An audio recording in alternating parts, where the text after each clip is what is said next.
Hello, my friends. Kitty's in the window. So, welcome to week 4 of our Fresh New Moment practice. And Fresh New Moment, I'll just give a quick reminder, is our way of stepping into the present moment. And it's probably the most important skill we develop one way or another, whether we call it fresh new moment or because the present moment truly is where our power is. If we want to change the future, we change it here and now. If we want to change our reaction and our story, our reactivity around the past, we do it now. Right here, right now, we have enormous power. And it is the nature of the human mind to just focus on the future, focus on the past, focus on things away from our experience right now. It's just what it does. But what it does is it diffuses our power to such a great extent that it's really quite disempowering. So fresh new moment is a way that we deliberately step into the moment. So to regroup, remind you, week 1, we just did simple practice, and I encourage you just to try it, see what happens. Again, the reason I do this is because I really want you to begin to own your experience. I have a lot of experience. I've been practicing mindfulness and doing therapeutic trainings, and I did a 4-year training program to do this work, and then another 3-year program to develop more skills, and then another program to develop mindfulness-based cognitive therapy skills. I've done tons of this stuff, right? I have a lot of knowledge and experience now. I can say stuff that's pretty good, really standing on the shoulders of giants with a lot of experience. But until you know it for yourself, it's really just theoretical. It just lives in the mind. And the mind is very, very tricksy. Very, very tricksy. It tells us we don't know things that we do know. It tells us things that are true that we do not know to be true. So instead, we must embody the practice, bring it into our felt, experienced knowledge. And so that is why I encourage week 1, just try it and see what happens. So if you haven't done that yet, it's never too late. Really do it today. Do it as soon as we get off this call, or pause and do it right now.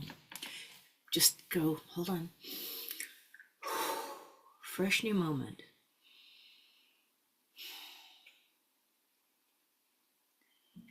Just see what it's like to try and bring yourself into a fresh new moment.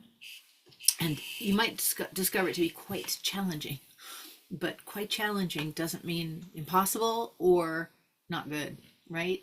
Anything that's really you want to develop skill in could be challenging, whether it's playing a musical instrument or a sport or baking or driving, whatever it is. So then the week 2, we went straight to difficult feelings. And the reason we did that is because so many people have such a strong habit, me included, because it's very natural, of jumping away from strong feelings, from difficult, painful emotions, and instead sort of trying to distract or suppress. And sure, that's a good skill for sometimes, but over time, what happens is we lose the capacity to discern the information that we're receiving. So we talked about that in week 2.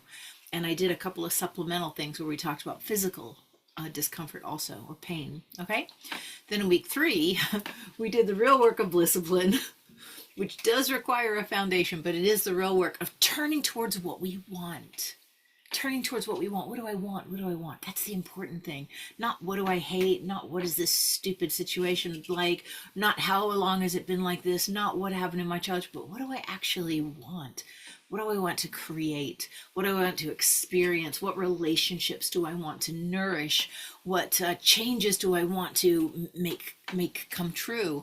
What do I want? There's a moving into the life we desire. And so in week 3, we did that, and I gave you 3 little sort of tools to do that with.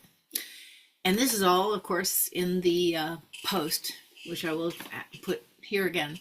And so now I want to generalize the practice and kind of ground it in a little bit in our understanding of the nervous system, so that you understand why fresh new moment, with its like allowing of difficult feelings, with its turning towards wanted, and with its just learning from your own experience is so essential.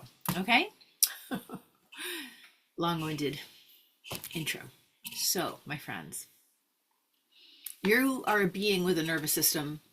Your nervous system has enormous power over you.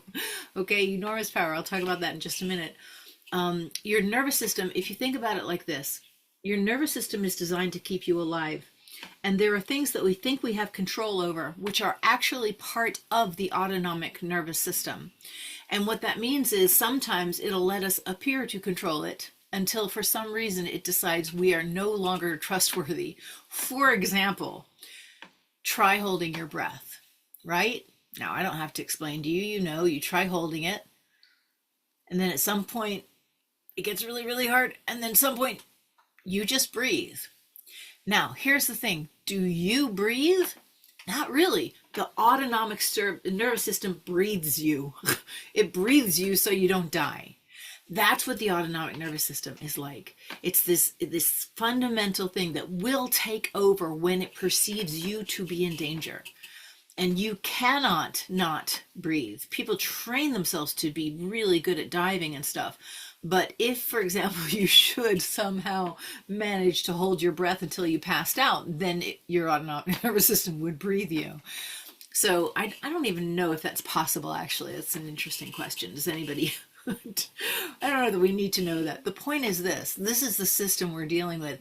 And similarly, the emotional regulation system works the same way.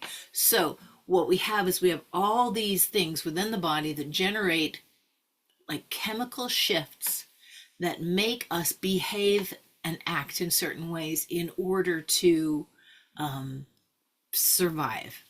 Okay, so let me give it a little context for this, because most of the time it's not actually a survival response. We have this thing that we talk about in somatic experience called the range of resilience. And in some circles, I think in like the polyvagal circles, they call it the window of tolerance. It's kind of the same thing. So different people come up with different names, and it's essentially the same. But what it means is this: there's a dance between the sympathetic nervous system and the parasympathetic nervous system. And this dance is that the sympathetic nervous system responds in sympathy to things, right? So something startles you, you go, and you breathe, and your eyes dilate, and you look in that direction, and a flood of adrenaline squirts into your body just in case, right? And then you look, and your eyes register there is not in fact danger there, and then the parasympathetic nervous system starts to calm you down, filter the stuff out of your bloodstream, filter the neurochemicals of alert out of your bloodstream, undilate your pupils, allow your heartbeat to return to normal. So sympathetic and parasympathetic. And at a smaller level, if you're walking along and you need to cross the road and there's a bicycle coming, your sympathetic nervous system will cause a smaller response within you so that you see it and you move back. So this is a good survival mechanism. The sympathetic nervous system responds in sympathy. The parasympathetic nervous system brings it back into regulation. So there's this dance, okay? Sort of like a jellyfish, right? All right, now, this is how the system is set up. And so over a normal, healthy day, we're going along and it looks something like this. You know, just something like that. That is a reasonable, healthy nervous system response, okay? We can get into the details over here, but not today. All of this, by the way, is in the Building Your Bliss course in much greater detail. Now, the thing is, most of our reactions are not actually survival mechanisms anymore. Oh, I skipped a step. So as you're going along in your normal day, then if something happens that is genuinely dangerous, your nervous system will shoot you out of this range of resilience and move you into an autonomic nervous system takeover in which you're now in the stress response, in fight or flight, okay? And then you're out here in this very agitated state, this very heightened state. And in case of real danger, this is what saves your life. This allows us to do crazy things, or this what saves someone else's life. So for example, I personally have broken up, I'm not sure how many, 3 or 4 dog fights. And no part of me hesitated. I have scars to prove it. I just dove in there, put my body between 2 fighting dogs. I cannot recommend this as a good choice, but I was not in charge. It was the autonomic nervous system, okay? So this is my experience of it. I've also gotten very, very aggressive in defense of a child, for example. Again, the autonomic nervous system, the fight or flight response, okay? There is nothing wrong with this response. However, most of the time these days, It's not a real threat. Instead, what it is you're going along and something is activating and you don't have time really to regroup. Something else is activating, you don't have time to regroup. Something else is activating, something else is activating, and suddenly you're out here and your nervous system's kicked into this response just because you haven't really had time to regroup. And this is a very normal day for many of us, and this explains road rage, right? Because you're hurrying out of the door and your kids are screaming and you spill your coffee and you can't find your keys and you get on the road and some asshole has the nerve to change lanes and suddenly you're losing your mind, you know? So this is a problem with the system in modern life because it's designed to make us very, very aggressive because it's a life or death situation, but the situation doesn't warrant it. And there's another way that I think is really important for us to understand. I'm going fast. This is all in the course, but I just want us to get a sense of what we're doing here. So if you're going along and you're having a normal day and something happens that kind of like it's a heightened response, but it isn't that big of a response. You have time to recover.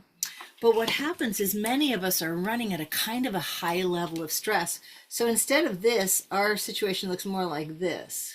Like we're just going along, but at a heightened level of stress. And then the same jump, poof, pops us out. And now here we are here yelling at people again or crying in the stairwell, you know. I'm saying it because that's what I did when I worked on a film project once. Every day I had to go cry in the stairwell for a couple of minutes just to regroup, you know. So this is what we're dealing with in terms of this autonomic nervous system that is designed to protect us and to have us protect things we care about. So the fight or flight response, okay? Now, what's all this got to do with Fresh New Moment? Well, Fresh New Moment is an opportunity for us to regroup. And so instead of having this occur, if we've gotten in the habit of practicing Fresh New Moment, perhaps instead we do this. And then again, we're just in a better state. You see? So this little moment of Fresh New Moment helps us recover. In order to do this, we need the skill that we did in week 2 of being with and allowing and navigating difficult feelings, because very often this is a difficult feeling that we're navigating. So we need that skill. If we wait until we are here, it's quite unlikely that we will be, or it's quite likely that we will not be able to recover fast enough before something comes and tips us over the edge. So it is much better if we do it over the course of the day. Similarly, if we're doing this, right, and we have a Fresh New Moment, we're doing this and we're like, holy moly, I am on edge today. Let me have a Fresh New Moment, and we pull this down and suddenly we have, again, a little more resilience. So we move ourselves into the range of resilience with Fresh New Moment, and we make it much more likely that we will be able to have something happen without it kicking us out of our range of resilience, outside the window of tolerance, and into the stress response. Chances are we'll be able to keep it.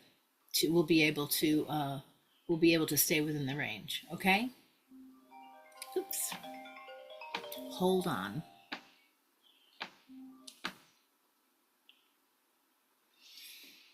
Okay, let me turn off the ringer too. I almost never have the ringer on, but I turned it on earlier because I was expecting a message. Okay, so here we are in this situation where we're beginning to understand a little bit more about how to navigate our nervous system. That I am a being with a nervous system. My nervous system is autonomic. It has a lot of control over what happens for me, but I have some degree of control to recognize where I am and to increase my capacity for regulation. And I will tell you one more thing. Stress, chronic stress, PTSD, exhaustion, or as they say in AA, the HALT qualities, when you're hungry, when you're angry, when you're lonely, or when you're tired, they narrow the range of resilience. And suddenly something that you could have tolerated, you can't, and you're now out. However, these capacities for regrouping they expand it back up again. So you just take this and you're like here, I'm going to expand it back up again. We increase our resilience through these practices. That's why they're important to have as practices and not just as something that you try and apply when the shit has hit the fan. If you wait till then, it's kind of just too late. And everybody wants to know, what do I do? I have such a temper. What do I do? It's good to try and develop tools for those moments, but honestly, it's really hard. Instead, if we will start to build practicing into our day, do the version where we just try it and see what happens. We begin to build our own vocabulary, our own autonomy, our own sovereignty, and begin to see how to do it and use the tools to help us feel better and use the tools to help us move in the direction of what we want. Super important, really important. The neurochemicals of like oxytocin and dopamine and the endorphins of feeling good, these are generated by those 3 practices we did in week 3. These also act as a buffer. Okay. All right. So if we will do that, we have a much greater chance of navigating the very real challenges of life without finding ourselves thrown into the stress response and yelling or crying or collapsing. Fight or flight are the heightened ones, and then freeze, fawn, and flop are at the bottom. They're actually down here. I won't go into it too much, but we begin to navigate the reality of life and the reality of our nervous system more intelligently. Okay? So what we're going to do for the rest of the month is we're going to generalize this into a stretch protocol. Now, this is a dumb acronym that I came up with, but I really liked it when I came up with it for a few very good reasons. You know, these silly acronyms where it spells something that reminds you. So this is stretch, like stretch. Oh, and first of all, it reminds us to come into the body. So often we're living in the mind, come into the body, stretch your legs, stretch your arms, stretch your shoulders, stretch your jaw, stretch your cheeks, stretch, move, come back into the body. So that's one good reminder. That is a very, very valuable thing to do. Come back into the body, put your feet on the ground, feel yourself, breathe. The body is breathing, okay? So that's the first thing. But then the acronym it stands for is this: stop, regroup. And when I first came up with it, I was like, oh, that pesky T is in there because I want to say choose. But then I realized the T was a gift because it reminds us then choose. Don't choose until you regrouped. Stop, regroup. That's the main thing. The first thing is just to stop. Fresh new moment stops you, right? Fresh new moment. Then the regroup. Do I need to practice a soothing technique? Could I turn in the direction of what I want? Regroup. Once you've regrouped, once you got yourself in a place of a little more clarity, a little more regulation, a little more reconnecting with what's important to you, then choose. And in that place, you're available to make a choice you would not have made otherwise. I promise you. You'll just go, oh, wait, you know what? I'm going to do this. Even if it's just to go get a glass of water, even if it's just to do a quick phone call with a friend, or even just to do some jumping jacks, or stretch again, or let out your upset for a minute. We have all kinds of stuff in the videos about that too. Stop, regroup, then choose. So this is the practice we'll be doing for the rest of the month. And the idea, and use fresh new moment for it, right? So what the stopping we're doing is fresh new moment. There are other versions of stopping, but I encourage you to say the words fresh new moment, because they remind you that in fact it is fresh and it is a new moment. It is new. This moment where you were upset is literally in the past now. Now in this new moment, you might still be upset, but maybe in this new one, you've gone from a 10 to a 9. And maybe in this new one, you've gone from a 9 to an 8. Fresh new moment, 8 to a 7. Fresh new moment, 7 to a 6. Pretty soon we're back in a healthy range. Okay, so fresh new moment. Stop, regroup, then choose. And again, the regrouping is the thing where you recognize, what do I need here? What do I need? I need something. Do I just need to appreciate what a great day I'm having? That'd be cool, right? This doesn't only apply when you're having a bad day. This can be when you're having a great day. If you stop regroup and go, whew, I am having such a good day. You've just brought awareness into your enjoyment, amplifying it. Okay. I was going to say some Greek guy's name, but I can't remember which one it was. Some Greek guy said, abundance is constituted not by what we have, but by what we enjoy. We have all this stuff that does not create enjoyment. It doesn't feel like abundance. So a lot of people, for example, have a ton of money and are totally anxious all the time because they have not learned how to enjoy, how to trust, how to do the math exactly on this moment. So fresh new moment. So again, the acronym is stop, regroup, then choose. Stop, regroup, then choose. Stretch.